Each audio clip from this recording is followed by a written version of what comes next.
C ഞങ്ങളിപ്പോൾ real estate മേഖലയിലാണ്. ഞങ്ങൾ സ്വപ്നമാണ് വിൽക്കുന്നത്, അല്ലേ? We are selling a dream.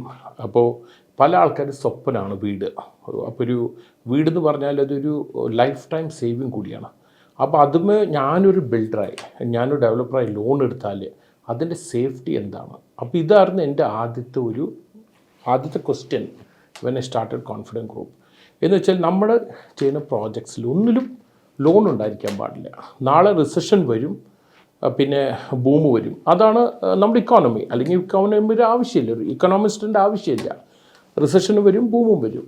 അപ്പോൾ റിസഷൻ വരുമ്പോൾ നമ്മുടെ കമ്പനി ലോൺ ഉണ്ടെങ്കിൽ അത് മാനേജ് ചെയ്യാൻ ഭയങ്കര കഷ്ടമാണ്. അപ്പോൾ നമ്മൾ വിറ്റ സ്വപ്നം എന്താവും? അപ്പോൾ അതിൻ്റെ ഒരു ബേസിസിലാണ് confident group has never taken a single project loan or construction loan. എന്ന് വെച്ചാൽ ആ സ്വപ്ന ഭവനം കറക്റ്റായിട്ട് നിങ്ങൾ കൊണ്ടുപോയി ഹാൻഡ് ഓവർ ചെയ്യണം. അതാണ് ഞങ്ങളുടെ ഒരു ഡ്രീം, അതാണ് ഞങ്ങളുടെ ഒരു കോൺഫിഡൻറ്റും. സോ എന്ത് റിസഷൻ വന്നാലും ഞങ്ങളുടെ പ്രോജക്റ്റ് കംപ്ലീറ്റ് ചെയ്യും. 2008 വലിയൊരു റിസഷൻ വന്നു, 2000 ഒരു റിസഷൻ വന്നു, പിന്നെ ഇതിൻ്റെ ഇടയ്ക്ക് ഒരു റിസഷൻ വന്നു. ഞങ്ങൾ ഒരു സൈറ്റ് പോലും നിർത്തിയിട്ടില്ല, ഒരു കൺസ്ട്രക്ഷൻ പോലും സ്റ്റോപ്പ് ചെയ്തിട്ടില്ല. അത് എന്തുകൊണ്ടാണെന്ന് വെച്ചാൽ ഈ സീറോ ഡെറ്റ് പോളിസിയാണ്. ഒരു ലോണുമില്ല, ഒരു റീപേയ്മെൻറ്റും ഇല്ല.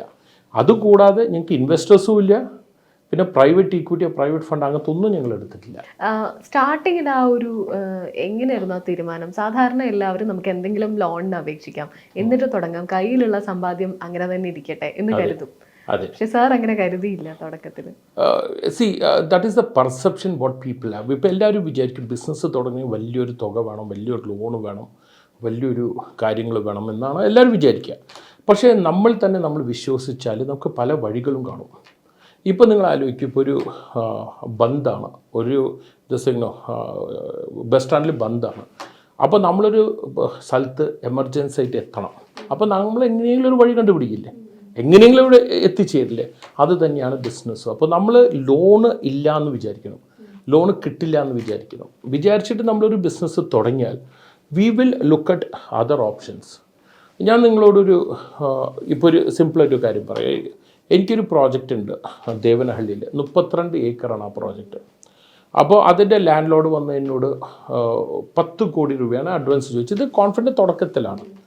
അപ്പോൾ ഇങ്ങനെ ഡിസ്കഷൻ. അപ്പോൾ 10 കോടി എന്ന് പറഞ്ഞാൽ നമ്മൾ എന്ത് ചെയ്യും? ബാങ്ക് ലോണിന് പോവാം, അല്ല നമുക്കൊരു ഇൻവെസ്റ്ററെ തേടി പോവാം. അവർക്കെല്ലാം നമ്മൾ റിട്ടേൺസ് കൊടുക്കണം, ഇൻട്രസ്റ്റ് കൊടുക്കണം. ഇതേപോലെ പല ഇൻസിഡൻസും ഉണ്ടായിട്ടുണ്ട്. അപ്പോൾ പുള്ളിയുടെ ഫാമിലി പ്രോപ്പർട്ടിയാണ്, 72 കൊല്ലമായിട്ട് ഒറ്റ ഫാമിലി പ്രോപ്പർട്ടിയാണ്. അതിനൊറ്റ ഡോക്യുമെൻ്റേ ഉള്ളൂ. പുള്ളി ലാൻഡ് മേടിച്ചു, ഒരു ട്രാക്ടർ ലോൺ എടുത്തു, അത് റീപേ ചെയ്തു. അപ്പോൾ ഈ അപ്പച്ചൻ വന്നു, ഒരു 10-65 വയസ്സുള്ള ഒരു അപ്പച്ചനാണ്. അപ്പോൾ പുള്ളി 10 കോടി ചോദിച്ചു, ഇമ്മീഡിയറ്റായി വേണം. അപ്പോൾ എൻ്റെ അടുത്ത് 10 കോടിയില്ല.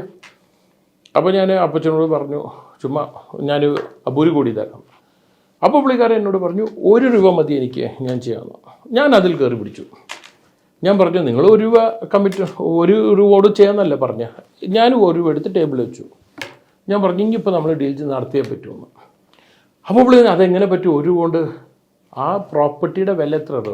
65 കോടിയാണ് അന്ന് 2007-08.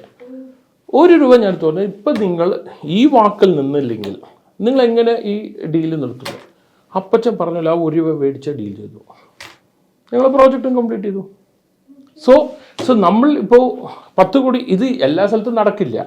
ഇത് എൻ്റെ ഒരു എക്സാമ്പിൾ പറഞ്ഞാൽ എങ്ങനെയാണ് ഞാനിത് ചെയ്തതെന്ന് പറഞ്ഞാൽ. അപ്പോൾ നമ്മൾ പലരും എന്താ വിചാരിക്കും, ഇപ്പോൾ 10 കോടി പറഞ്ഞ ഒരു 9 കോടി പറയാം, 8 കോടി പറയാം. അത് നമ്മൾ ബാങ്കിൽ പോയി ലോൺ എടുക്കാം, മറ്റേ ഡോക്യുമെൻ്റ് പോയി വെക്കാം, ഇത് വെക്കാം.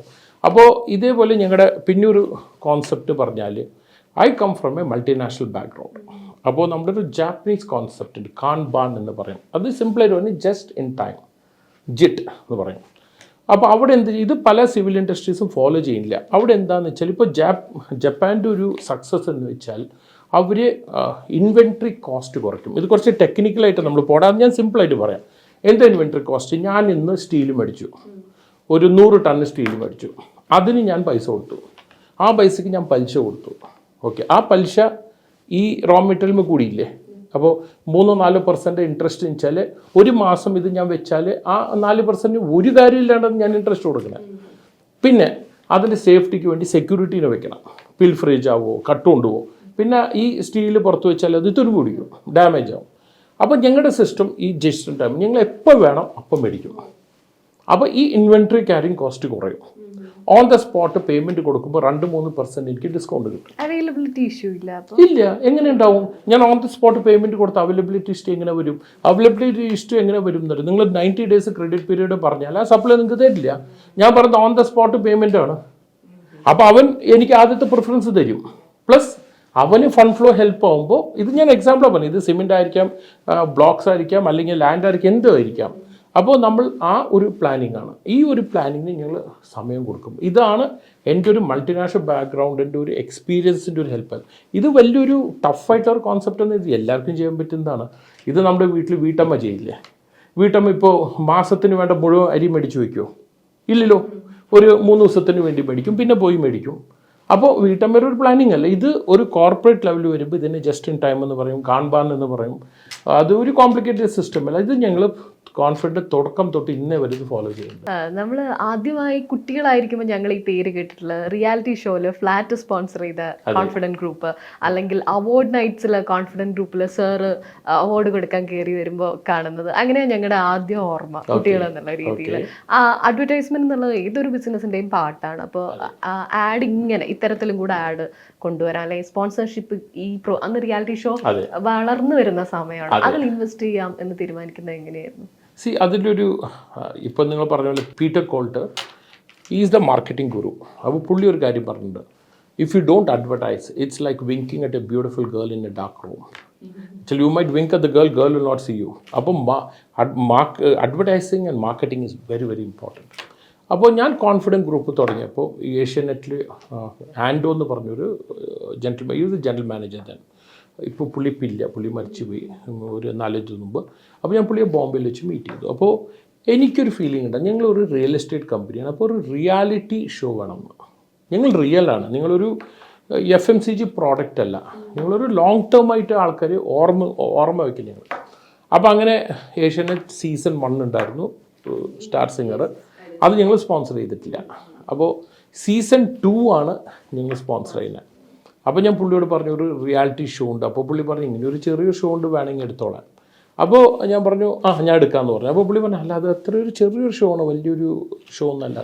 ഞാൻ പറഞ്ഞു ഇല്ല, ഞാൻ എടുക്കാം. അപ്പോൾ പുള്ളി എന്നോട് 5 ലക്ഷം രൂപയാണ് അന്ന് പ്രൈസ് ചോദിച്ചത്. ഞാനപ്പോൾ ആലോചിച്ച് 5 ലക്ഷം ചിലത് ആൾക്കാർക്കൊരു ഒരു ഞെട്ടലുണ്ടാവില്ല. ഒരു പെട്ടെന്ന് കേൾക്കുമ്പോൾ ഒരു 5 ലക്ഷം 2 ലക്ഷം കൊടുത്തിട്ട് 3 ലക്ഷം കൊടുത്ത് 5 ലക്ഷം കൊടുക്കും. അങ്ങനെയാണ് ഞാൻ ഈ കോൺസെപ്റ്റ് പറഞ്ഞത്, ഒരു ഫ്ലാറ്റ് തരാമെന്ന്. അപ്പോൾ ആരും കേൾക്കുമ്പോൾ ഒരു കോമ്പറ്റീഷൻ അന്ന് നമ്മുടെ ഹിന്ദിയിൽ പോലും ഇത്ര വലിയ പ്രൈസ് ഇല്ല, ആരും കൊടുത്തിട്ടില്ല. എൻ്റെ അറിവിൽ ഏതൊരു ചാനലിലും ഒരു റിയാലിറ്റി ഷോയ്ക്ക് ഇത്ര വലിയ പ്രൈസ് കൊടുത്തിട്ടില്ല. അങ്ങനെ ഞാനൊരു ആൾക്കാർ ഒന്ന് സഡൻലി സർപ്രൈസ് ആവണം, ഇത് എന്താ. അങ്ങനെയാണ് ഈ ഫ്ലാറ്റ് എന്നുള്ള കോൺസെപ്റ്റ് ഞാനാണ് കൊണ്ടുവന്നത്. എന്ന് കൊണ്ടുവന്നിട്ട് ആൻഡോനോട് അന്ന് പറഞ്ഞ് ഞാനൊരു ഫ്ലാറ്റ് ചെയ്തത്. അപ്പോൾ പുള്ളിയുടെ മാനേജ്മെൻറ്റിനോടൊക്കെ സംസാരിച്ച് അവരും അത് അക്സെപ്റ്റ് ചെയ്ത്, അതെ ഇതൊരു വ്യത്യസ്തമായിരിക്കും, ഇതുവരെ ഇത്ര വലിയൊരു പ്രൈസ് കൊടുത്തിട്ടില്ല ആരും.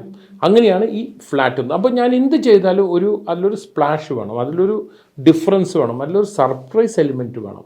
അപ്പോൾ എന്നോട് പല ടോപ്പ് സിംഗേഴ്സ് എന്നോട് ചോദിച്ചിട്ടുണ്ട്, ഞാൻ ഇപ്പോൾ പേര് പറഞ്ഞില്ല, എന്നെ വിളിച്ച് ചോദിച്ചിട്ടുണ്ട്, ഞങ്ങൾ ഇത്രയൊക്കെ കൊല്ലം പാടി ഞങ്ങൾക്കൊരു ഫ്ലാറ്റ് കിട്ടിയിട്ടില്ല, ഈ പുതുമുഖങ്ങൾക്ക് നിങ്ങൾ പുതുപാട്ടുകാർക്ക് എങ്ങനെ കൊടുക്കണം. അപ്പോൾ ഞാൻ പറഞ്ഞു അല്ല, അതൊരു മാർക്കറ്റിങ്ങും കൂടാതെ I M actually giving A gift, ഒരു കാണിക്കായിട്ട് സംഗീത സരസ്വതിക്ക് ഞാൻ കൊടുക്കുകയാണ്.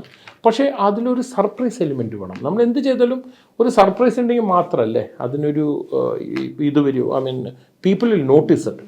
So it got notice. ഇപ്പോൾ as a child if you are notice it was because of the flat. ഇത്ര വലിയൊരു പ്രൈസ് എങ്ങനെ കൊടുക്കുന്നു. പിന്നെ that program became one of the biggest program and it went on and it became like an turning point in reality shows. എല്ലാ പ്രൈസസും big prizes വന്നു. Lot of singers have come through it and Asianet has done a great job and we also feel very proud that we are associated. അതിന്ന് ഒത്തിരി നല്ല singers വന്നിട്ട്